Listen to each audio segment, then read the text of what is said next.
Welcome to another edition of the Mexican Soccer Show. I'm Wiesel from FoodMexSource.com. This is an hour-long podcast dedicated to all things Mexican football. On today's show, we'll be talking about the U.S. versus Mexico match that happened in San Antonio at the Alamodome. 2-0. So we kept hearing after the match. And in Twitterland, what happened to that match? Should we be worried? Because this is the sixth time that we could not beat the Gringos. We'll also be talking about the Concachampionship Champions League between Montreal and America game. Will the America versus Querétaro team show up, or will it be the America versus Heredia that happened a couple weeks back show up during this team? Very, very important. We'll also be talking about the Europeos, Chicharito, Héctor Herrera, Raúl Jiménez in the Champions League. Lots and lots to talk about in this hour-long podcast. But first, let's go ahead and meet the experts that will be on this show from Guadalajara, Jalisco. You know him as Mexico World Cup, Mr. Tom Marshall. How's it going, Tom? You're back in Mexico. How are you? Yeah, back. It's been a good last few weeks traveling around with the national team, but yeah, good to be back. And a bit of a weird location today. Just moved house, so I mean, if I'm not here just right against the wall, then there's absolute boxes everywhere. So. I won't, that's all right, Tom. It's a nice little background. It's just, it's plain vanilla, just white. All right, we'll go over to Mr. Naive, who I got a chance to finally meet. A year of doing this show, and we finally get to meet in San Antonio. Naive, it was a pleasure to meet you, spend some time with you. The best thing that I know is sitting next to you at the Mexico-U.S. game. I mean, you were teaching me a lot of stuff, looking at formation. If someone knows this football, it's this guy, Naive. Pleasure to meet you, and thank you for being on the show. No, thank you. It's a great pleasure to meet you too, and Tom as well. Hope to meet Cesar pretty soon during the summer, the busy summer. Doesn't even have to be soccer related. It doesn't have to be soccer related. You guys can just meet up somewhere, right? Yeah. If I head to Cali anytime soon, that would be it. Miguel Herrera's in Europe. He already met up with Raúl Jiménez, with Memo Ochoa, with Chicharito, and also with Javier Aquino. So these guys already know what tournament they will play in the summer. Ooh, exciting. I wanted to see where that's at. Cesar, Mr. Cesar in Northern California. How are you, sir? Didn't get a chance to see you in the games, but you were there on Twitter. And thank you so much for hosting the Mexican Soccer Show while we were trying to get into the stadium. I think it was awesome. It was great seeing, obviously, our predictions just squandered. And Cesar, how are you? Doing well. Yeah, just feeling a little tired. Just had a little bit of work during the second job, so I'm feeling a little out of sorts and whatnot. But I'm here. I'm ready. Not really excited to talk about USA Mexico. I'm not gonna lie, but other than that, I'm more than happy to talk about anything else involving football mexicano. But yeah, just I will get into it. But just even though it's not it's a friendly in the end, but it just doesn't feel like a friendly whenever you play in the United States. Oh, it doesn't.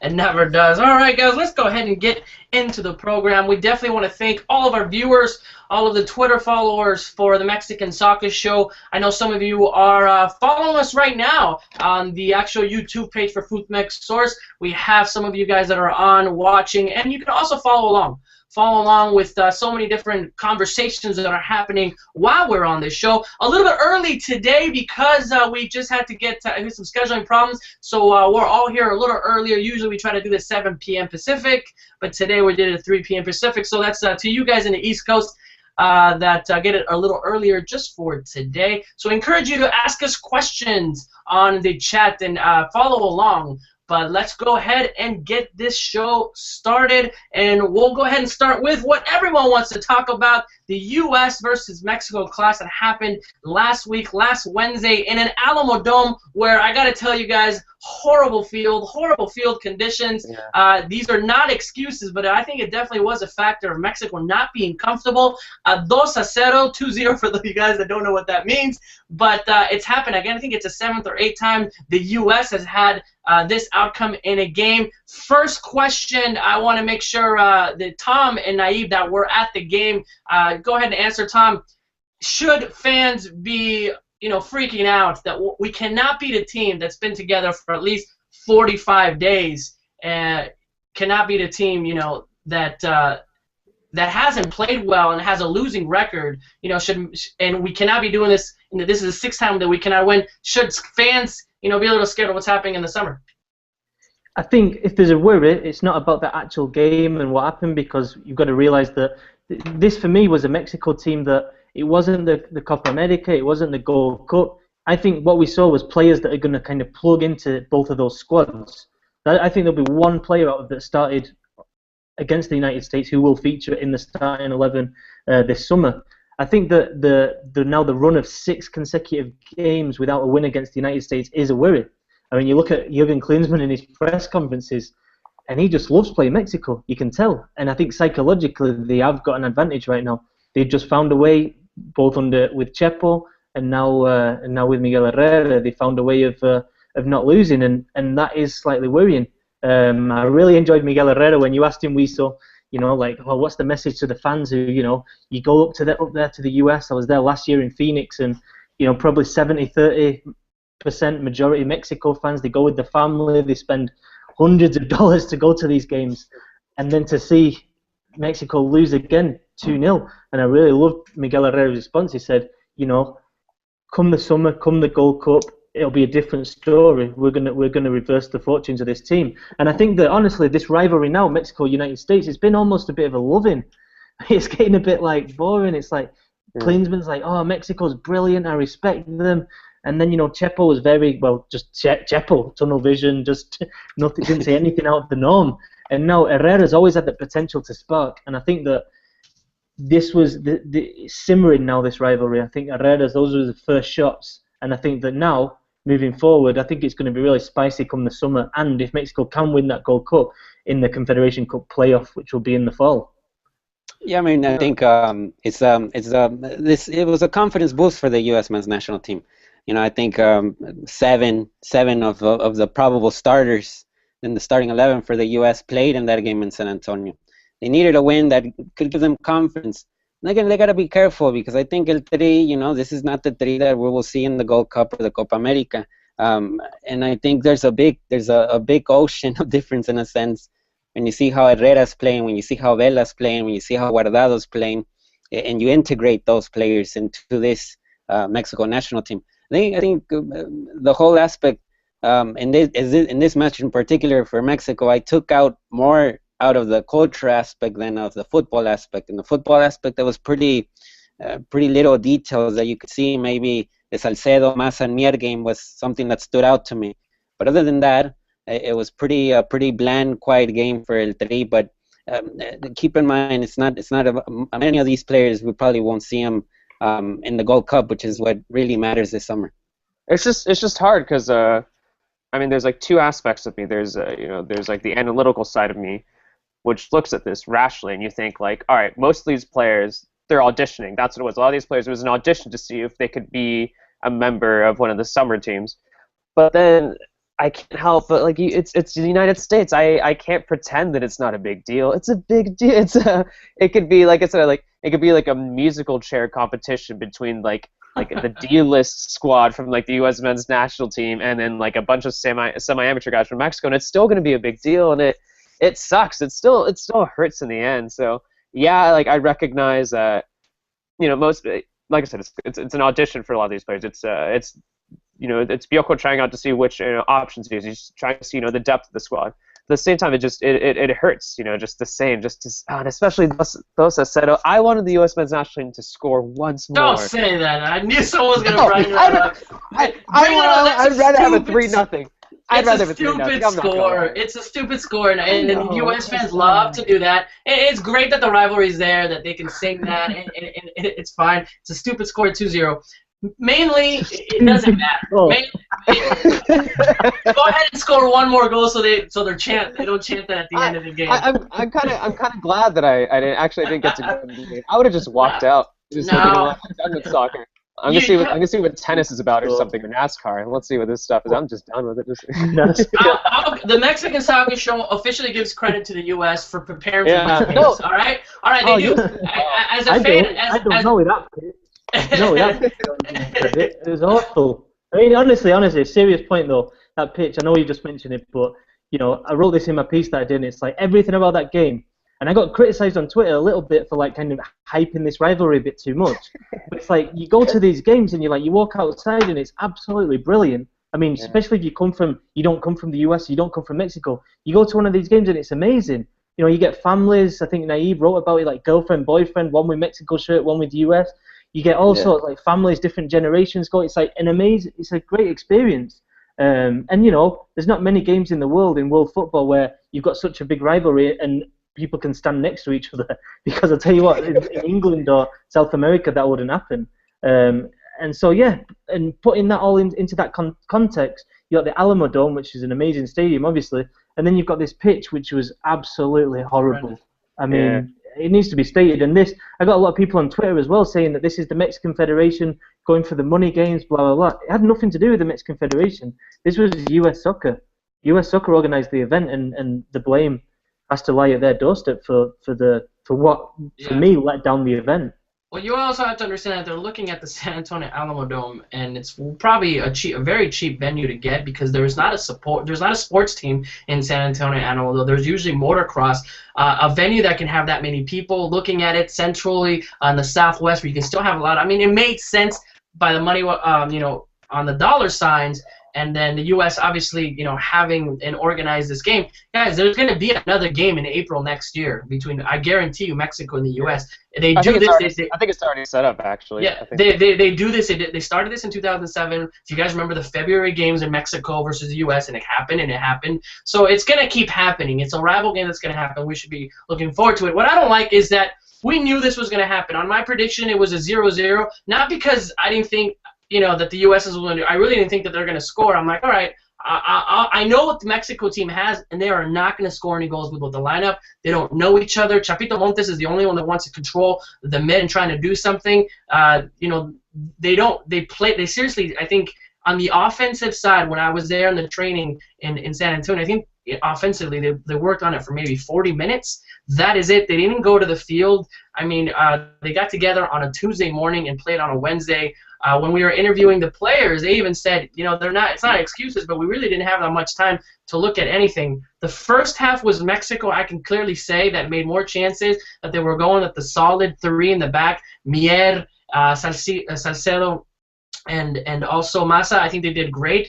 And then the second half, so many changes came in, unlucky bounces, and it's 2-0 just like that. We shouldn't be freaking out, but at the same time, we need to be more prepared on these games that the FMF have and not just take them lightly. The rivalry, yes, is there, but also let's check into our FIFA rankings, because those rankings really do matter come World Cup time. This is for us to have ahead of the group, so it does matter. These games friendly do matter on whoever we face, but at the same time, when someone asked Piojo Herrera on the very first question, is this your Copa America squad? What did he say? He said, no mames. So everyone knows that this isn't what we're going to bring. This isn't. I love Piojo Herrera. This isn't what we're going to bring. We shouldn't be worried, but let's give credit to the U.S., which I normally don't do. They did what they were supposed to do, and they went in there and won. Honestly, this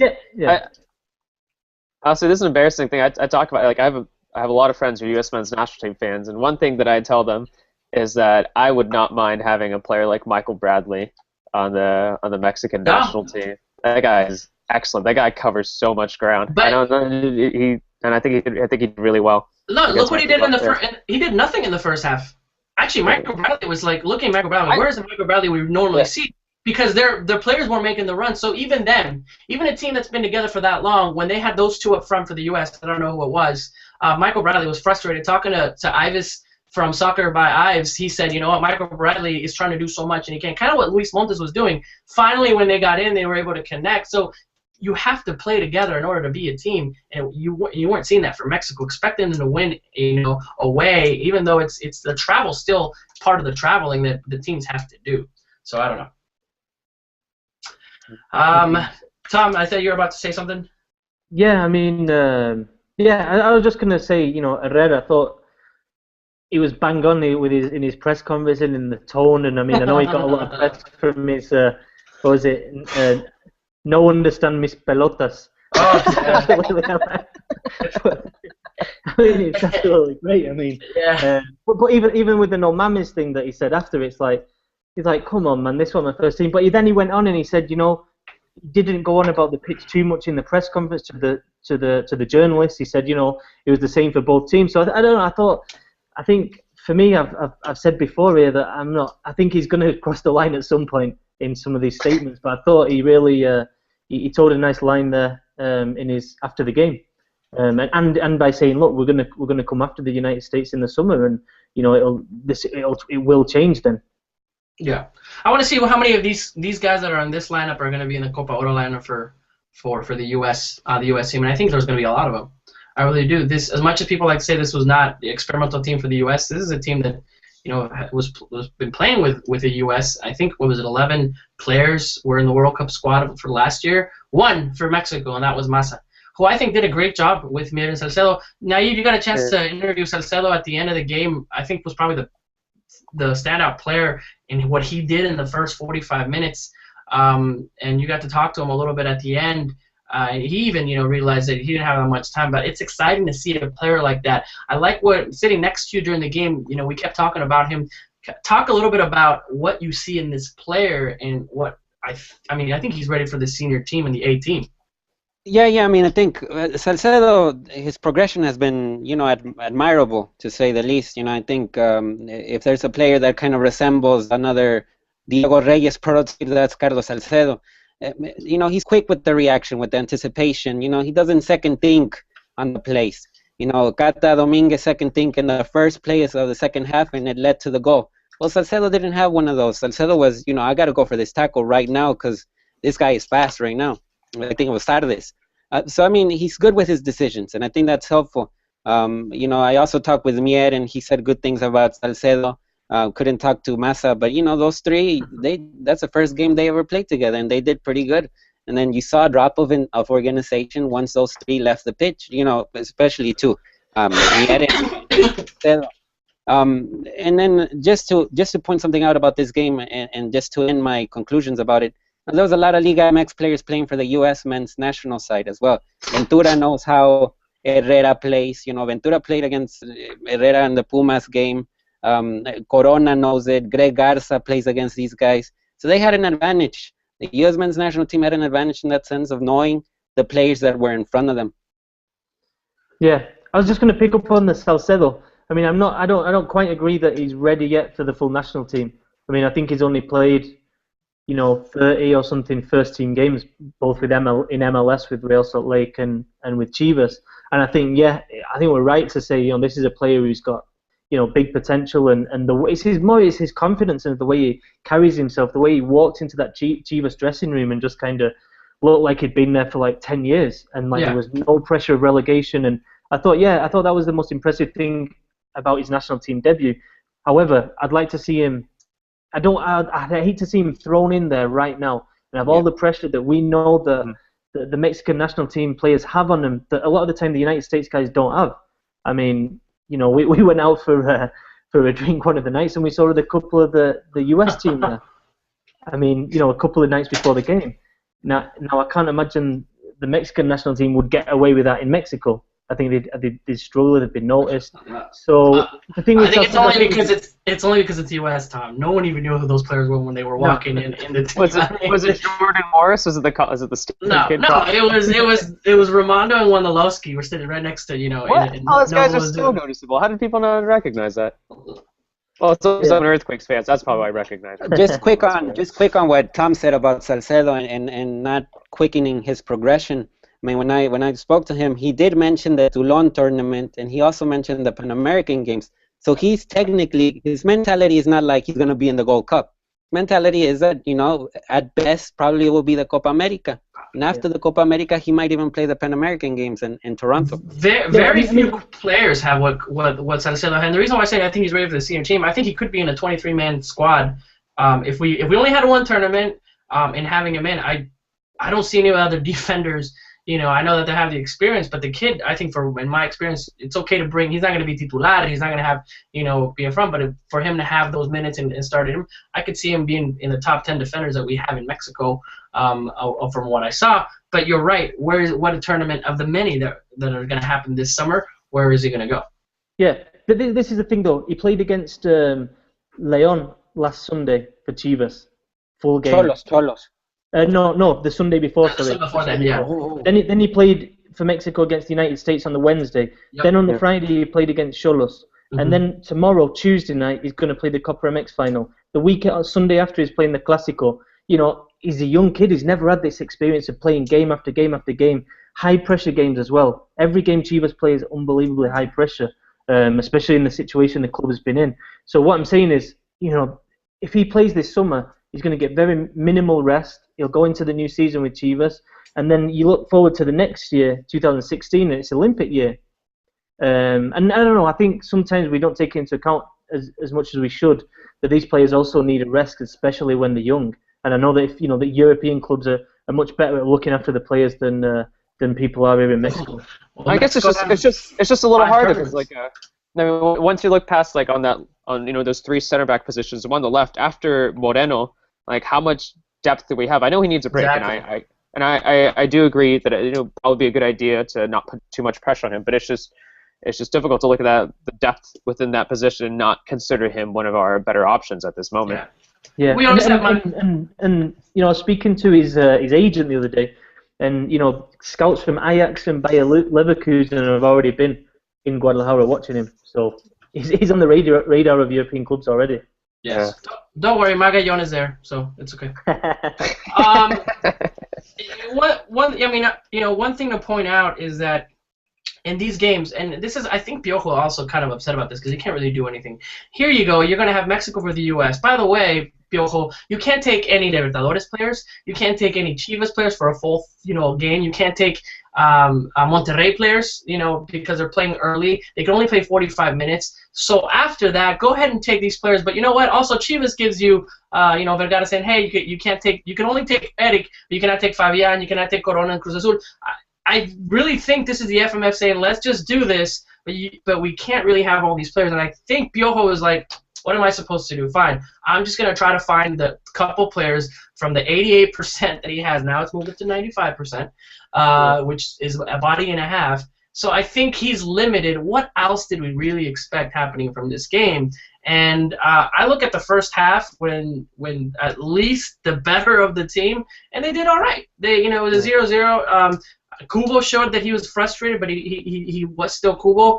Nothing that Lalo Herrera could do up front. And I like Chapito Montes, a little slow still, but at the same time trying to take possession. I take it. Let me ask you guys, players that really did well out of those that I mentioned.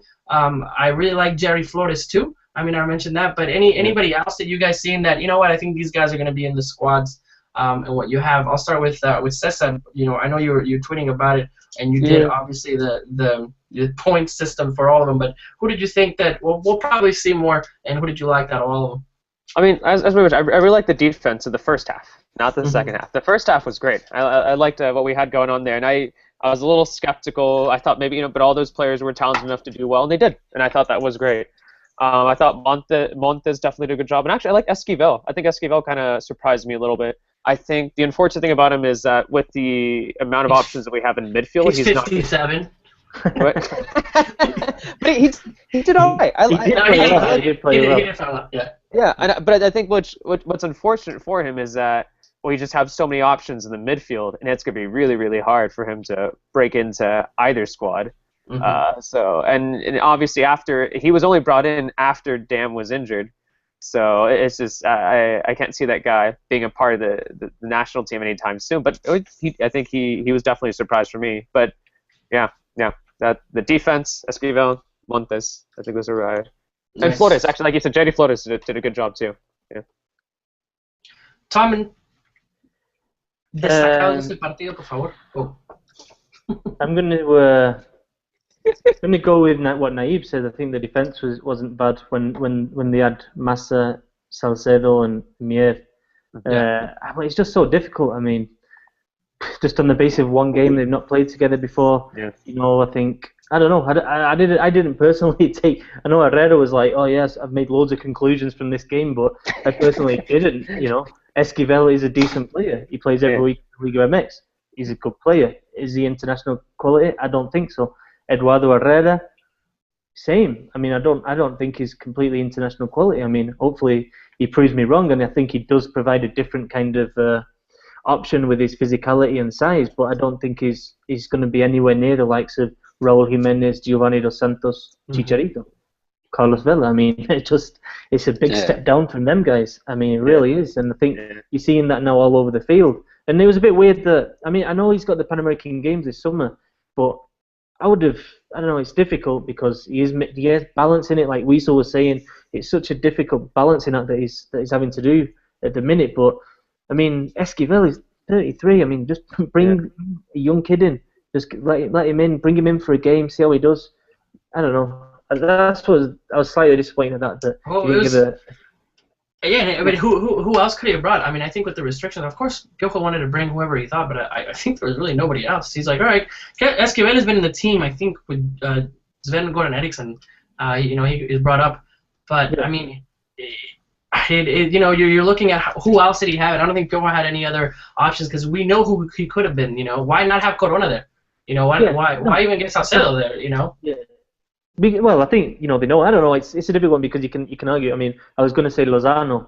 But then it's like Lozano's going to play the Under-20 World Cup. So what's the point? You know what I mean? Herrera needs answers right now for the Copa America and the Gold Cup. So I don't know. It was a difficult one, and hopefully next time they plan this friendly, it falls at a better time and it's organised a bit better in terms of the pitch and stuff. Because I mean, I thought from the Mexican side it was a bit lackluster, to be honest.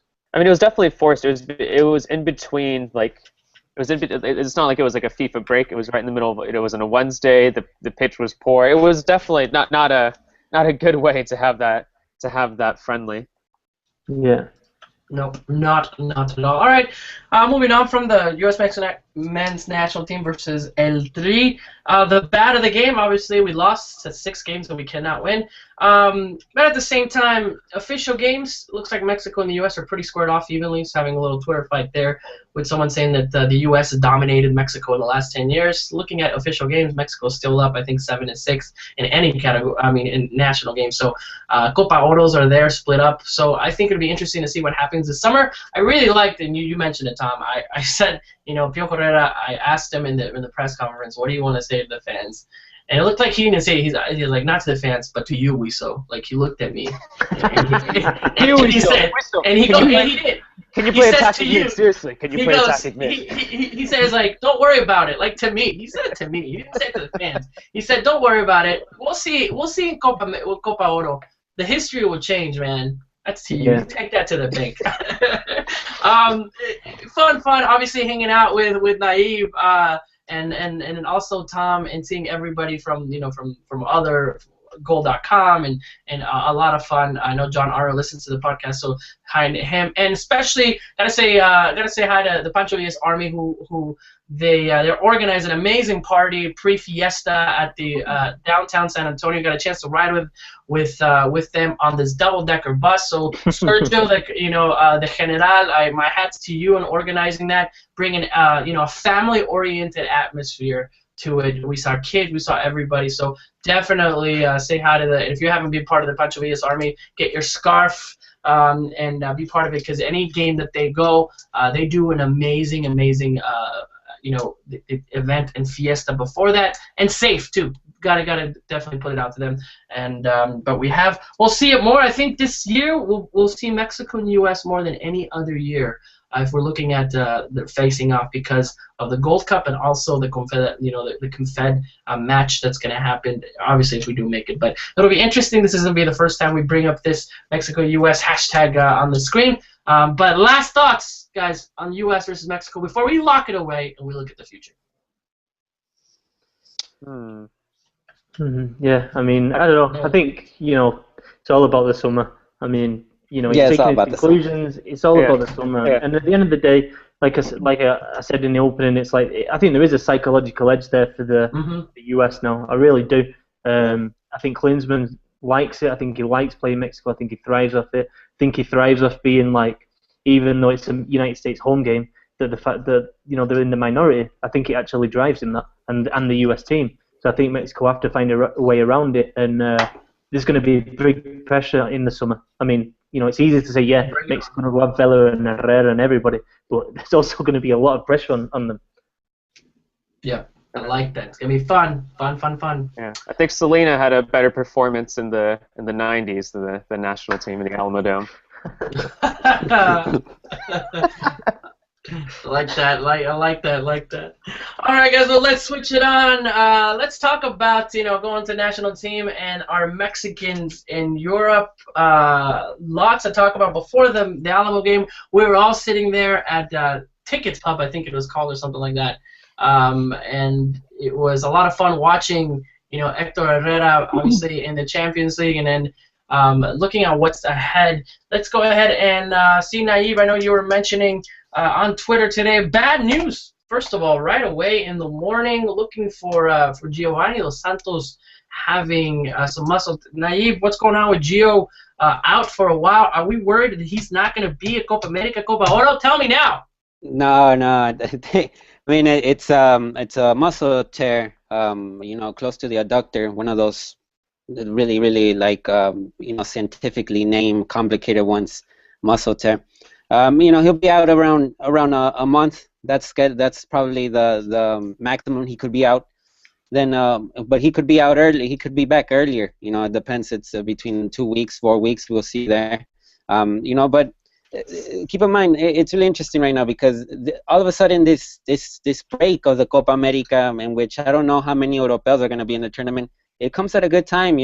Vela will be able to rest probably. Herrera will be able to rest. Guardado will be able to rest. This June, it's huge because a lot of South Americans are going to play in the Copa America in June. The Messis, the Neymars, the Mascheranos, they're not going to have any break. They got to go straight to the Copa America and play it out. Mexico has this, I think, really good luck to have this June to kind of get a breather, in a sense, especially with the ones that have played a lot of minutes in the last couple of months. But Giovanni, I think he'll be ready for the summer. Yeah. If the Europeos don't go, but I mean, you're looking at maybe a Raúl Jiménez going to the Copa America, maybe a Jonathan Dos Santos. Yeah, we'll see. We'll see what can happen. Possibilities. Obviously, Gio, those is a big news on today. That hopefully everything is there. Carlos Vela, but who is the one person to look at this week, Cesar, for the Europeos and what's happening? Who do you think is obviously doing the best in Europe and has a pretty big game? I mean, for this week? I mean, yeah. Chicharito, easily. There's rumors now that he's possibly going to be getting the starting spot in the Champions League this week. So, I mean, that's obviously a player to watch, and he did well in the last game. He created the assist for Cristiano Ronaldo, and he nearly, if were it not for Carlos Kameni doing really well in the first, he could have had a goal. So I think he's easily the player to watch this week for the Europeos, and just and Hector Herrera as well. Actually, maybe Hector Herrera because he's going to be guaranteed to be a starter for Porto. But but those are definitely the two to watch this week. Interesting to see that Raúl Jiménez might have some minutes also, or might not. But Chicharito coming in because of injuries, as we like to call it, it's Aprovech time, making sure that he gets the time to do it and in those minutes. And I think, like you said, watching that game, he came in and he did what he was supposed to do. He might as well have started. He came in like the 4th minute. Yeah. I went to go. I'm like, all right, I'm gonna get some breakfast. I'm gonna go out and get some breakfast. I'm sure he'll be in the 45th minute, and then obviously I'm like, 4th minute. What did I miss? But interested to see. Other news on the Europeos. Layun getting some starting and then coming out of the 54th minute. Diego Reyes, everybody. Diego Reyes not only playing a Porto match, but give it to me. Where are the bells? He was captain. How do you explain that? Captain Diego Reyes, and I think now he's coming up for the Champions, right? He was in the lineup on the team that's going to play. Well, Porto took 4 defenders to Munich because Danilo and Alexandro will not be able to play because of accumulation of yellow cards. Do you think we're going to see some time? Reyes, I don't know if Reyes will start, but you never know. He might actually play in that game because Lopetegui only has 4 defenders: Marcano, Martin Cindy, who can play as left back because he played that in Feyenoord, Maicon, and then also I'm forgetting the other one. It's and Reyes, of course. That's the 4th one. So I mean, we'll see what Lopetegui does. Let's just say right now, I think Reyes is going to come out and be the captain. Champions League. Captaining on a Champions League against Bayern Munich. That's it. It's a part. That seems like the natural progression, going from Porto B to being the captain for the senior team in the Champions League. Oh, in the biggest game in years. The biggest game. No, I think in general it is a massive week this for Mexican football for the European-based players. I mean, Chicharito, it looks like he's going to start. I think it'd be a really hard blow if he doesn't, because Bale's out and Benzema's out. So it's like, but then they've got Jesse Rodriguez as well, who could possibly come in. So it's not 100%, but it looks like it's like Weasel shaking his head. Like he's like, that is not going to happen. But yeah, I think a massive week for Chicharito. I think he's going to do something. I think he'll be absolutely so fired up for this game, and I think he's going to, I think he might score a goal. I don't know why. I just think that he's been waiting so long for this opportunity to come to play, to start a game that matters. To be honest, I mean, really, he's been playing the league games when basically he's resting players, and he's been playing the cup games over there in Spain. But yeah, massive game for Chicharito, and I think that Herrera as well at Porto, another massive game. I mean, we're hearing rumours all the time about different clubs being interested in him, and he's playing well and he's playing at the top level. I mean, what Herrera's done this season with Porto in the Champions League is the ideal. It's the ideal for a Mexican player moving over to Europe. There's been so few over recent years Mexicans playing at the very, very top level, and what Herrera's done is kind of the blueprint for all these players that we mentioned on the show, like Jurgen Damm, like Lozano, like Salcedo we mentioned today. What Herrera's done is the blueprint, and on it's Wednesday or Tuesday, can't remember. Tomorrow, Tuesday. Yeah, tomorrow and Tuesday. I mean, these are the games where he's got the whole world's watching those games, and for him to make an impact would be absolutely massive. Possibly the biggest game of his career tomorrow. Definitely. Yeah, and just quick. I mean, last year around this time of the year in 2014. In Europe, the talk was, how is Vela not going to the World Cup? Because Vela was playing a great season, and it was the talk of the town in Spain. Now, the talk of the town in Spain and a lot of parts in Europe is like, who's this Herrera? Like, he's so good. There's people from El País, from L'Equipe, journals that are settled in Madrid, that say they're saying wonderful things about Herrera. It's like, he has 6 lungs. I mean, he can't stop running. We're talking about a Mexican midfielder getting all these praise basically, and he is the midfielder that has run the most. And I was about to bring that up. Yeah. Sorry, go ahead. No, yeah. Sorry, you go. Oh no, sorry. Well, I was just gonna say, I definitely saw that he is definitely the player that has run the most in the last Champions League round. I think it was the first leg of the quarterfinals. I believe I saw he ran about 7.5 miles in the last game. Ridiculous, just in one game. So it says so much about the ground that he covers for Porto and the significance that he has on that team. Definitely. Yeah, and I think while seems to be the positive week for Mexicans abroad, it's a big shift, it seems like, and I think Andres Guardado, this season. I mean, unbelievable. And I think there was rumours today in the Dutch press about Tecatito Corona possibly going to PSV, and also Reyes being linked with PSV. I mean, these are only media stories being linked, but I mean, another player like Herrera who's forged a path really that other Mexicans could follow, and just watching the celebrations and how much they love Guardado there, just unbelievable. I mean, I think it's great to see. Obviously, great to see. As much as we hated the Dutch last summer, it looks like the Dutch, in the country, really, really, really. I think they're making up for breaking our hearts, actually. but for what they're doing, and seeing Guardado winning. Interesting to point out that I think there's only like 10 or 11 players that have actually won championships in Europe. So it's not an easy thing to do. From the over 50 players that have gone to Europe since the 1940s, not that many have won. But I do have to throw it out there that do you know the Mexican that's won the most European championships? Rafa Marquez. Neri Castillo, 7 with Olympiacos. Oh, but that's because Olympiacos wins. What? Have you seen the stats? Olympiacos wins every year. I'm just saying, it's still European championships, right? I mean, anyway. Great for Guardado. Also in the news, lots of Europeos, and that's why we had this segment from everyone playing, and obviously Guardado winning. Also Hector Moreno being linked up to Arsenal, really close, and not only more than a rumor coming out from some stuff that's going on in England, right, Tom? Of the press coming out that he might be having a move to Arsenal. How concrete is that, or is this just another speculation? It's difficult to say. I mean, Arsenal have got a good few centre-backs, so that's kind of makes you be a little bit wary.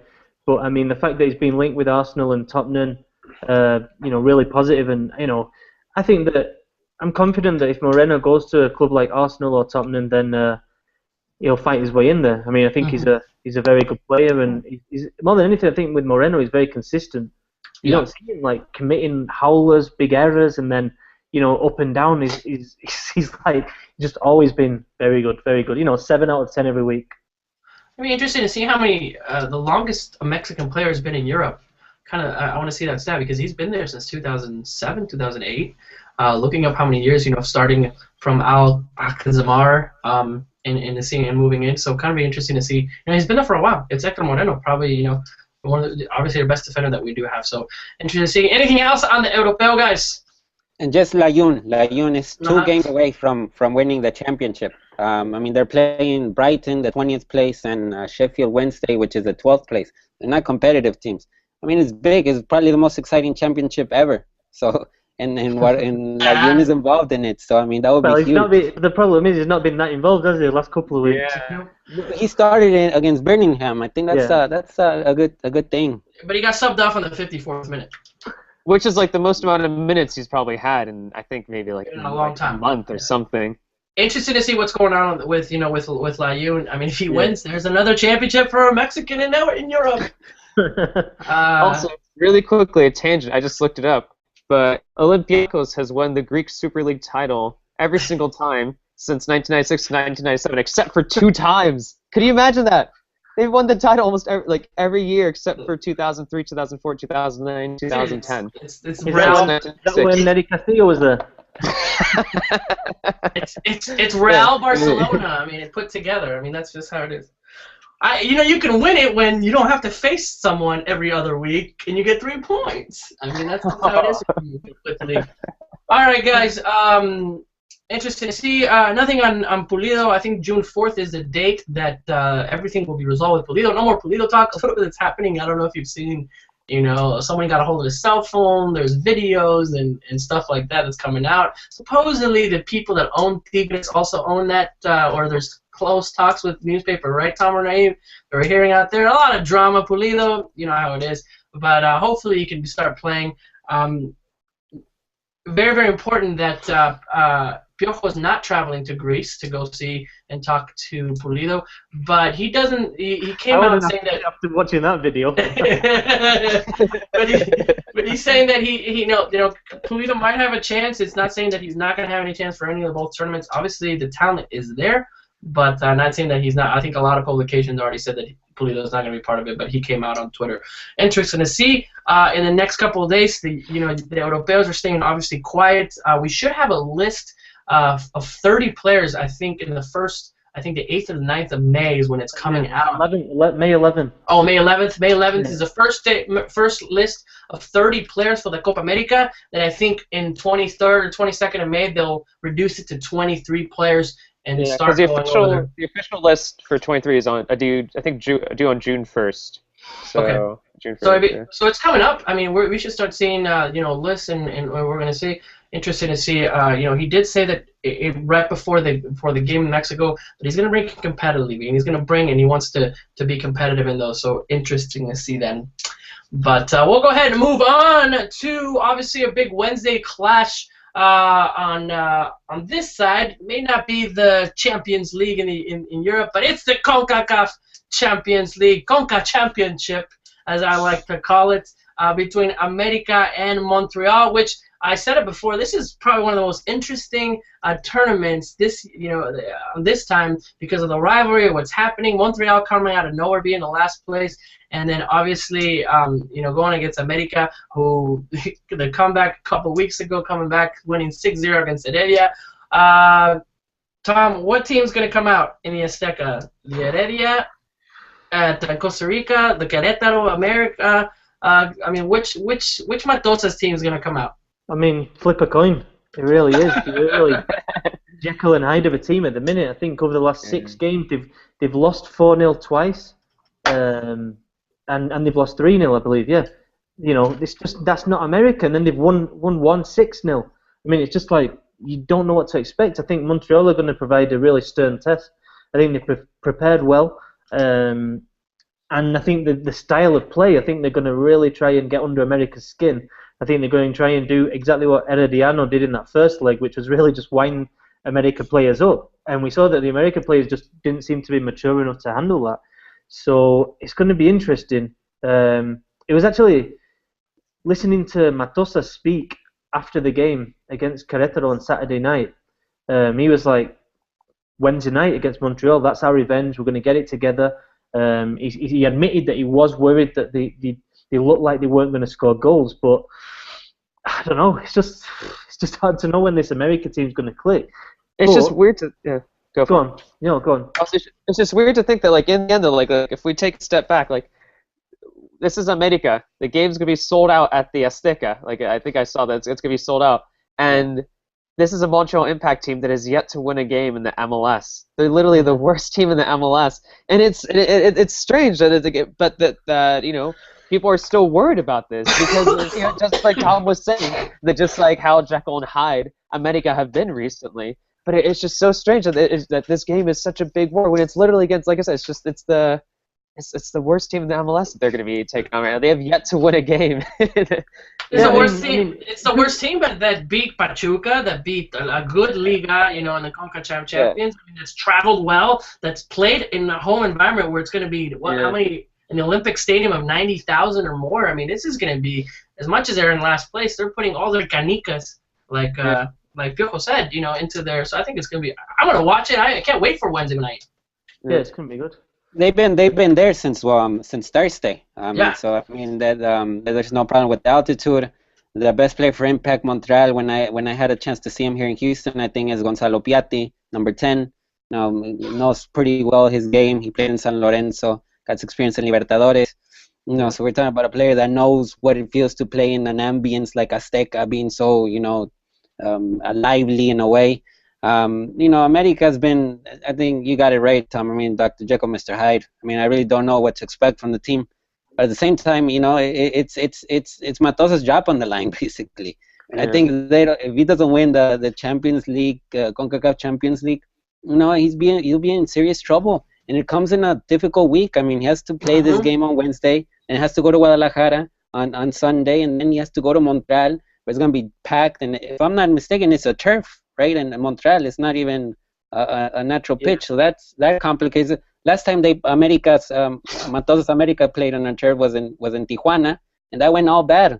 You know, so I mean, Darwin Quintero is playing horrible. On the turf, he plays extra horrible.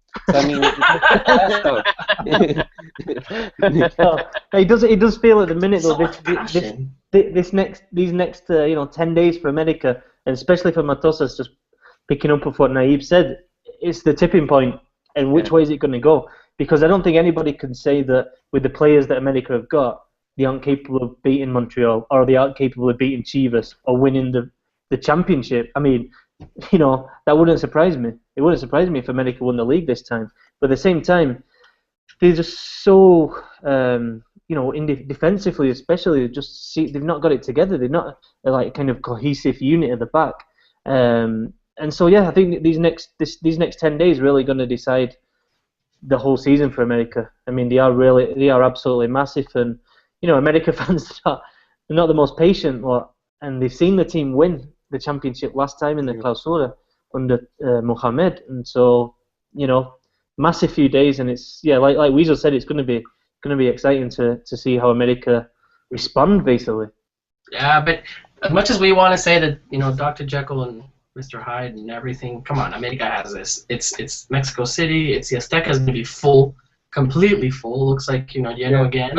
Like Tom said, I can see like an 8-0 win or like a 3-0 loss. I don't know. I don't know what to expect. A loss? I don't see a loss.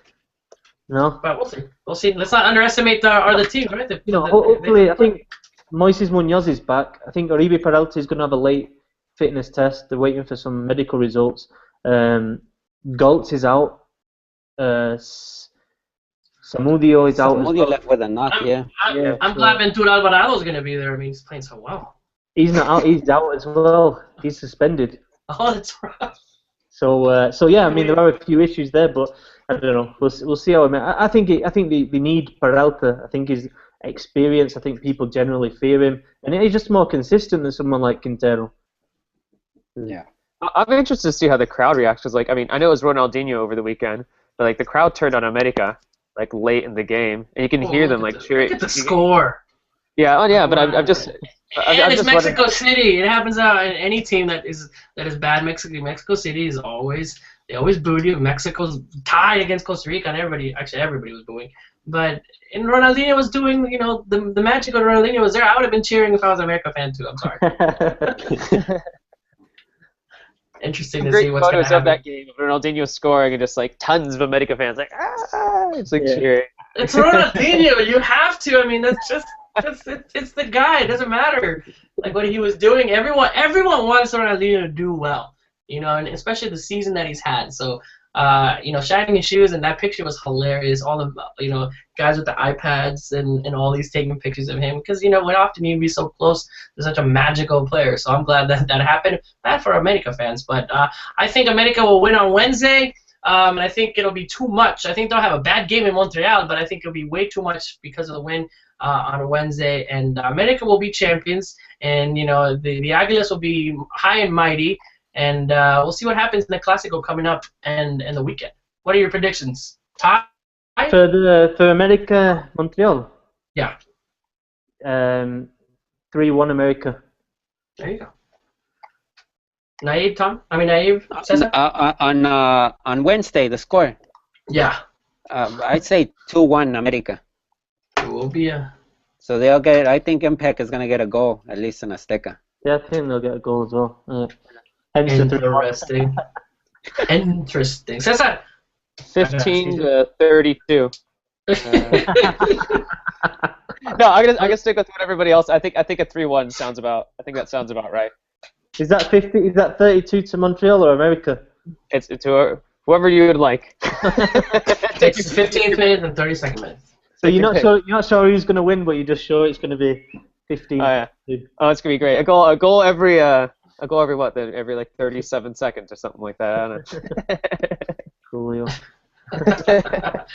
All right. Well, that's the Concachampionship Champion. Will be on Wednesday nights. Definitely very good. Lots happening this week, like everyone's talking about. Every day, something big. It's not just some kind of random match. So lots and lots and lots of football for you to watch during the day and actually in the night. But we'll switch it over. What's happening in the chat? Saying hi to some of the random guys that are there that are always here. With Lito, who I got a chance to meet and party with over there in San Antonio, Salvador Mares. Albert Campa, who had a really interesting video on his take with, obviously going to the match, so good for him. Rode the bus. So a lot of the Pancho Villa's Army guys on there, and Salvador Mares also a regular. So big shout out to the guys and what they're talking about. What are they talking about? I think they're talking about Montreal. They're about John Rico and being on. They're saying Johnny Rico is he's partying because it is his birthday. Happy birthday to Johnny Rico. Or was it yesterday? I don't know if it was yesterday or today. I think it's the 20th. Is today 20th? Yes, I think it's today. Today is definitely the 20th. Yes, I'm like, what day it is today? So happy birthday to Mr. Johnny holiday Rico. over here in Santa Cruz. So yeah, Johnny Rico, happy birthday to you, sir. I'm sure we're gonna have you on hopefully this week, later on this week, in a big super clásico of Mexico between Chivas and America that's happening over the weekend. But let's go ahead and talk about what's next. The Liga MX, Copa MX, which is the championship happening on Thursday. Copa MX. So let's talk about obviously Chivas and Puebla, where we might see the last days of of Cuauhtémoc Blanco, right? He's going to be able to play. Yeah, he's playing. Cole's playing. He's been giving some interviews. There's a hilarious interview on with ESPN with Chelis, and like half of it was beeps. because it was swearing so much because they're both like pretty. They speak quite kind of like colloquially. Did Feliz cry? That's all I want to know. Did he cry? Because that guy always cries on any interview. But yeah, I mean, I think what Mexico is going to miss on the field, anyways, is a character. I mean, I think he's a real character. I mean, it's very rare that you get a player like Cuauhtemoc Blanco who brings that kind of colour to the game. I mean, you listen to him in interviews and he's like cabron and, you know, using all these slang Mexican words like all the time. He's like, he can't speak without, you know, he's from Tepito. He used to sell pirated cassettes on the streets, with, you know, in the Tianguis. I mean, he's just that absolutely brilliant story. You know? As a journalist, he's just a brilliant story. You know, you don't know what's going to happen, and you know, I don't know. I mean, he started on Saturday for Puebla, and I don't know why. 42 years old now. I really think it is time that he retired. But he'll be absolutely desperate to go on a high. And at the end of the day, he's playing Chivas. This is against Chivas, so I mean, it's a movie. He'll be desperate to score that winning penalty kick and do the old. He'll be dreaming about it tonight. 92nd minute penalty kick, Cuauhtemoc Blanco. I mean, it's just 1-1 or something like that. It's gonna be awesome to see him as a player. And you mentioned it, you know, just the type of player he was. It looks like, you know, those type of players, Maradona, Zidane, you know, coming from nothing, you know, rags to riches, you know, rag to riches stories. All right, I'll give you rags. I'll give you rags. Oh no, I'm not saying that he's a Maradona. No.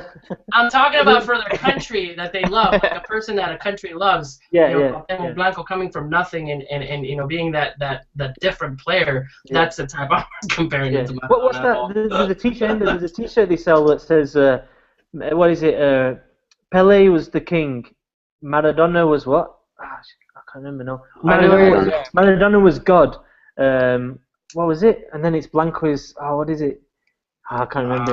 I'm gonna look it up and get back to you. I really want to know what he was gonna say. Make sure we get that. Anybody? Yeah, the thing about the Copa Mex was how Cuauhtemoc played that game against Rayados. I mean, he did a phenomenal job. You know, I think Rayados was a little bit, you know, comfortable in that game, but still, you know, it was a good game from Cuauhtemoc. You know, giving good passes and everything. Chivas, they've used this Copa Mex to give minutes to the players that are usually on the bench. You know, Toño Rodriguez is a starter, Cubo Torres has had some goals, Fernando Arce is probably the leader in the midfield. So I don't know what type of, if he's going to switch up that lineup, you know, if he's going to add, you know, several starters there and there. But I mean, and also the Libertadores deal, that adds importance to the game. And I think both teams, you know, especially Chivas wants to get back to Libertadores. You have to beat Santos first. We'll see. We've seen how good they've been recently. Yeah. Nice, big game, massive game for Chivas. First trophy it would be since 2006. I mean, you know, I'm in Guadalajara. I'm not going to make it to the game, but I'll definitely be heading down to the Minerva if Chivas win, and it'll be. I mean, all right, it's the Copa MX. I mean, a lot of people criticize it, but trophy's a trophy, and the way Chivas has gone the last few years, there will be an outpouring of just absolute joy if Chivas come back home with the cup. So it's Pele is king, Maradona is God, Cuauhtemoc Blanco is the daddy of both of them. Es papá de los dos. Yep, that is correct. I was just about to tell you that. It's gonna be weird seeing Blanco gone, just because like I literally like my whole since I remember watching soccer, he's always been on TV. Like he's been playing professionally since '92.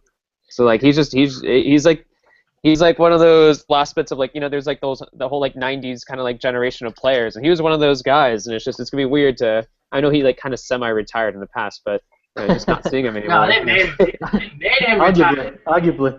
Yeah. There it is, guys. There's the official shirt if you can see it. Is that him wearing it? Pelé es el rey, Maradona es Dios, pero Cuauhtemoc es el papá de los dos. Very, very nice. So, what else? Who do you think? What's your prediction, guys? I mean, let's put you on the spot on there to see. You know, will it be lifting? You know, obviously Cuauhtemoc Blanco. It's like good for both if they win. You know, Puebla was gonna get relegated here. You know, it's gonna go out get something, and then goes to the Libertadores. Or is it gonna be Chivas? Nah, Chivas have too too much good momentum right now. Puebla are like, when Puebla have been needing results, they haven't been able to follow through with it. So I think Chivas, right now, I would say something like probably like a 2-0 win. Nice. Yeah, same. I think it's going to be quite. I think they're going to be comfortable. I mean, I think that there's not even that much pressure on them. It's not like it's a relegation drill like last time. You know, it's there for the taking. Puebla in absolutely awful form. I don't think they've won in the last 5 in the league. And it's like, you know, I can't see them doing it. And I can see Chivas comfortably winning this and then, you know, and then setting themselves up really nicely for next Sunday, the Clásico against America. Big games. But we'll see what's going on. Good to Puebla. You know, the Cuauhtémoc Spark's going to be there. He's going to make some time. It's going to be an early goal. Chivas is going to struggle. Cuauhtémoc's going to, like, fall on everything, just being the Cuauhtémoc that he is, and hopefully winning something. But we'll see what's happening, guys. Well, that's the show for today. A quick hour. It went by pretty fast. Lots to talk about, guys. Next week, we always have the Clásico. Lots going on with Liga MX and obviously all of the Europeos and what they've done. We will have another show, hopefully on Thursday night, having a very special segment called the Red Card Corner, where we're going to have Joel Aceves from FootMixSource.com, and also hopefully Johnny can join us to debate the Clásico. Guys that know a lot of knowledge on the history of both of the squads, so it should be kind of fun. Inviting these guys also to jump in, and inviting you guys, mostly the viewers, the listeners, to come on the chat and figure out, you know, get your blows out there for against America or Chivas. I think it's going to be a fun time in a time where you know, Chivas is doing so well, America not so well, but yet, you know, could coming back from a win against Montreal. So it should be interesting this weekend. Lots and lots to talk about. I want to thank Tom Naib, obviously spending some time in San Antonio and getting some time to share with you guys on all of our talks on the future of Mexican soccer that happen all the time. Cesar also for hosting the Mexican Soccer Show while I was away. Hilarious, your Benzema to Chicharito references. I'm laughing every time I hear them. And obviously I'll have to think of a new one next time. Nice to see that. But guys, any last words before we part for our next Mexican Soccer Show?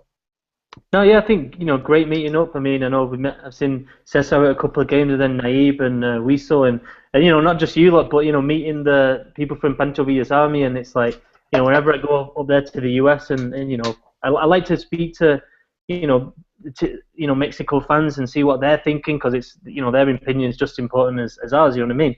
And you know, it always surprises me the amount of knowledge there is. You know, you can really, like, you can be sat there and some guys from Pancho Villa's army come and, you know, they start talking to you and they're talking about formations and Copa America squad and, you know, Gold Cup squad, and this guy has to play, and it's just, there's so much passion and, you know, debate, and I think it's great, and, you know, hopefully we can keep the podcast can become a bit of a focal point for that. Yeah, no. Awesome. I got to share some time with Tom, and it was his birthday on Tuesday, right before the game, the Pancho Villas. If you haven't seen it on his Twitter, I think he retweeted, I think, saying him happy birthday, las mañanitas, for Tom, who is 47 years old on Tuesday. 55. Congratulations, Tom, 55. I think I'll be older in the group, and Naib also, guys. Well, all right. Please share this podcast. Watch it. I know we'll be tweeting out the iTunes link. Naib does an amazing job with putting it all on iTunes for you guys. So please share it. Trying to grow, obviously, our audience and making sure. And if you have any questions or any suggestions, don't be afraid to tweet us, Mexican Soccer Show, or me at Wiso Vasquez, and also Mexico World Cup on Twitter. But we'll see you guys next, probably on Thursday after all the games. We'll be talking about the Clásico, and then obviously following on Monday for probably another show. Mexican Soccer Show. Thank you so much. Best of luck for Herrera and Chicharito, Raúl, and Reyes. Hopefully on Thursday we'll have some of Mexican players and Champions League semis. That's huge. Champions League semis. That is going to be huge. So I know you're watching the show, Hector Herrera, Guardado, and also Reyes. Good luck to you. And we got you here at the Mexican Soccer Show. Signing off from Phoenix, Arizona. This has been the Mexican Soccer Show. Talk to you guys soon. All right, later.